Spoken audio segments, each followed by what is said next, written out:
C'est une histoire complètement folle, celle d'un cycliste aveugle qui décide de monter le col de l'Aubisque, guidé par un unijambiste.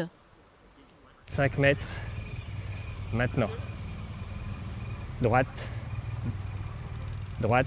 Vous ne me croyez pas? Et pourtant les voilà. La voix de Sébastien Bichon dirige Marc Malter sur cette route tant de fois empruntée par le Tour de France. 17 km de lacets, des pentes allant jusqu'à 13%. Chaque mot compte, chaque intonation a du sens. 5 mètres, virage gauche, 3, 2, 1, maintenant, gauche.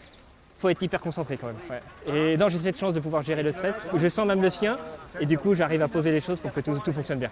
Si je suis déconcentré pendant une seconde, il a le temps de partir et rattraper le coup, c'est pas évident. C'est même moins d'une seconde, non, il faut tout le temps être dedans, quoi, tout le temps. Si en cyclisme les performances réalisées par des malvoyants sont nombreuses, elles se font généralement en tandem avec une personne valide derrière le guidon.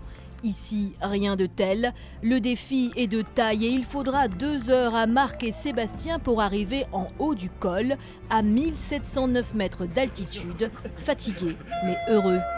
Super joyeux, je dirais super content, j'ai envie d'embrasser tout le monde mais on n'a pas le droit. Donc la prochaine, on le refera le jour où on aura le droit d'embrasser tout le monde. Je pense qu'on a essayé de démontrer et puis surtout d'inspirer à d'autres que parfois en essayant de réfléchir un petit peu, on peut parfois réaliser ce qui paraît irréalisable au départ.